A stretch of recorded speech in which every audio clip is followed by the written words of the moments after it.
Michael Turner woke up before the alarm rang, not because he wanted to, not because he was motivated, but because his body no longer trusted rest. The alarm clock on the nightstand glowed 4:37 a.m. in dull red numbers. Michael lay on his back, staring at the ceiling, listening to the slow rhythm of his own breathing. Each breath felt heavier than the last, as if the night itself had weight. His lower back throbbed, a deep, familiar ache, like an old argument that never fully ended. His hands were stiff. His shoulders felt tight, pulled inward from years of lifting, pushing, carrying, holding. Beside him, his wife Emily slept quietly. Her breathing was soft, steady, the kind of breathing that meant someone felt safe. Michael watched her chest rise and fall and felt something tighten inside him. At least she's resting, he thought. Carefully, he rolled onto his side. Even that small movement sent a warning pulse through his spine. He clenched his jaw, refusing to make a sound. Emily had worked late the night before at the diner. She needed her sleep. Michael slid his feet onto the cold floor. The day had begun. The house was silent.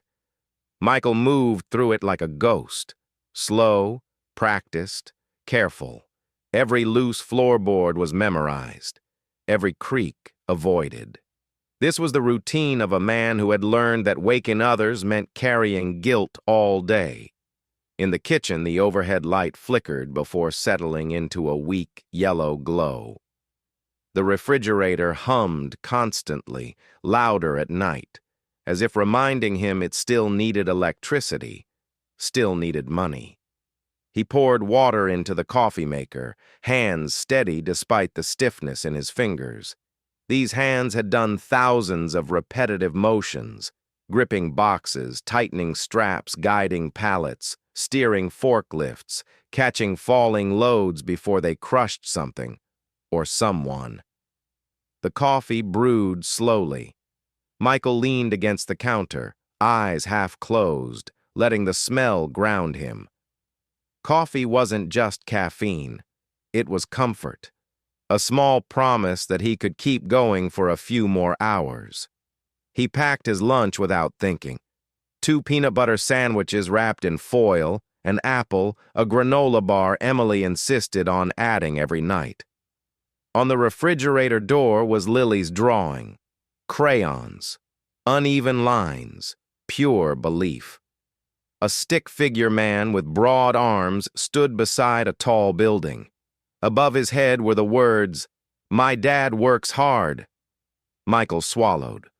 That sentence alone carried more weight than any box he would lift that day. Outside, the air was sharp and cold. The streetlights cast long shadows on empty sidewalks. This was the hour when the world belonged only to workers, truck drivers, cleaners, nurses, warehouse men, people whose labor happened before anyone noticed. Michael locked the door quietly and walked to his car. The engine struggled before turning over. He let it idle, staring through the windshield at the dark street ahead. Just another day, he told himself. But every another day added up. The warehouse sat on the edge of town like a concrete giant, windowless, colorless, indifferent. Michael clocked in at 5:58 a.m. He was never late. He couldn't afford to be. Inside, the noise hit immediately.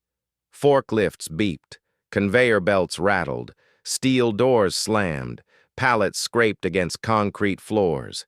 The air smelled of dust, cardboard, oil, and human exhaustion.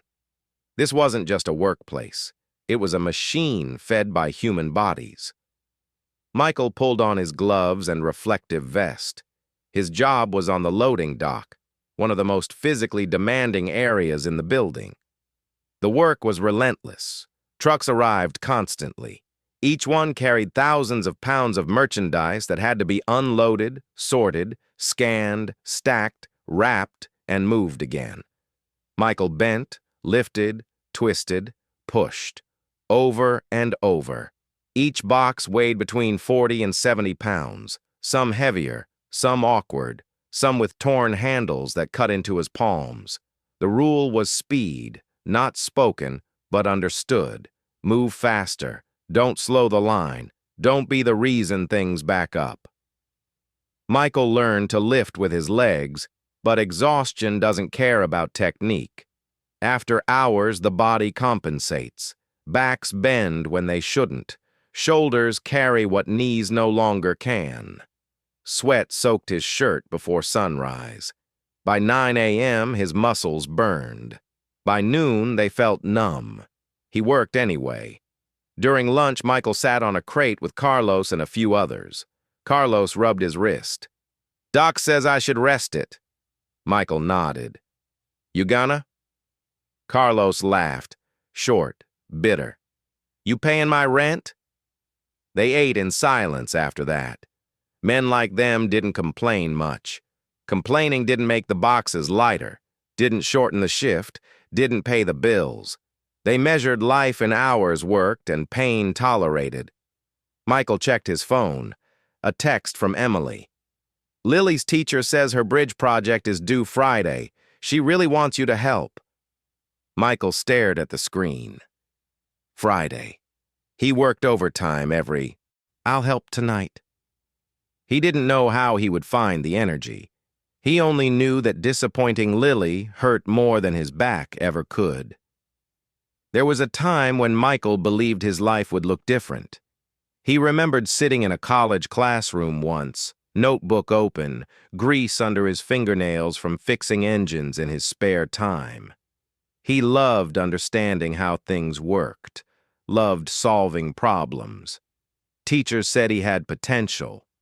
Then his father died. Then his father died. A heart attack on a factory floor. One moment alive, the next gone. Just like that. Michael remembered standing in the hospital hallway, holding his mother while she cried, feeling something inside him harden. Dreams didn't feed families, so he stepped into the workforce. One job turned into another. Temporary became permanent. Responsibility replaced possibility. Coming home broken, staying strong. Michael's shift ended at 6:30 p.m. He stayed until 7. Overtime meant groceries. Overtime meant gas. Overtime meant Lily's school supplies. When he pulled into the driveway, the porch light was on. Inside, Lily ran to him. "Daddy!" He knelt, ignoring the pain in his knees. Emily watched from the kitchen, reading his face like she always did. Dinner was simple. Spaghetti, bread, quiet conversation. After dinner, Michael sat at the table helping Lily build her bridge. Cardboard, tape, popsicle sticks. His hands trembled slightly from fatigue. "Daddy," Lily said softly, "does your job hurt?" Michael paused. "Sometimes," he admitted. "Why do you do it then?" He met her eyes. "Because it takes care of us." She hugged him suddenly, fiercely. Michael closed his eyes. The day his body said no. The injury didn't happen dramatically. No fall, no crash. Just one lift, slightly heavier, slightly wrong. Pain exploded through his lower back, sharp and unforgiving. He dropped to one knee. The warehouse noise faded. Carlos ran to him. Supervisors followed. Forms were filled out. Words like strain and protocol were used. The doctor said 6 weeks off. Michael heard fear. At home, Emily held his face while he broke down quietly, ashamed of his tears. "We'll manage," she whispered. Michael didn't believe her. Being home was harder than working. Michael watched Emily pick up extra shifts, watched bills pile up, watched Lily tiptoe around him, worried. His identity had been built on endurance. Without work, he felt hollow. One night, he finally said it out loud. "I'm scared I'm only worth what I can lift." Emily took his hands. "You're worth more than everything you carry." When Michael returned to the warehouse, he moved slower, but smarter. He trained new workers, taught them safety, spoke up. Months later, he became a dock supervisor.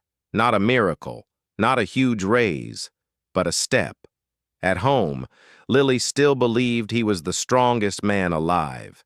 And maybe, quietly, she was right. Michael Turner will never be famous. But every morning, before the alarm rings, he wakes up and carries a world that depends on him. That is the story of ordinary workers. That is the story America rarely tells.